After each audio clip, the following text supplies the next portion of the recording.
ஊழல் குறியீடு பட்டியல இந்தியா எந்த இடத்துல இருக்குன்றது பார்க்கலாம்.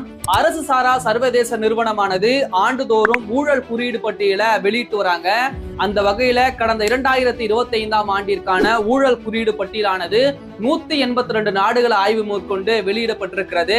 அதில் டென்மார்க், பின்லாந்து, சிங்கப்பூர் ஆகிய நாடுகள் தான் முதல் 3 இடத்தை பிடித்திருப்பதாகவும் குறிப்பிடப்பட்டிருக்கிறது.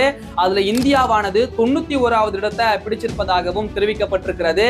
கடந்த 2024ஆம் ஆண்டுல இந்தியாவானது 96வது இடத்தை பிடித்திருந்த நிலையில தற்போது 5 இடங்களை முன்னேறி 91வது இடத்தை பிடிச்சிருப்பதாகவும் தெரிவிக்கப்பட்டிருக்கிறது. குறிப்பாக இந்த குறியீடு பட்டியல்ல உலக நாடுகளிலேயே 90% கொலை நடக்கக்கூடிய நாடுகளையும் தெரிவிக்கப்பட்டிருக்கிறது. அதாவது பிரேசில், இந்தியா, மெக்சிகோ, பாகிஸ்தான் மற்றும் ஈராக் நாடுகள்ல அதிகமான கொலைகள் நடந்திருப்பதாகவும் ஆய்வுல தெரிவிக்கப்பட்டிருக்கிறது. இந்த தகவல் பத்தி உங்க கருத்துக்களை கமெண்ட் பாக்ஸ்ல பதிவு பண்ணிடுங்க.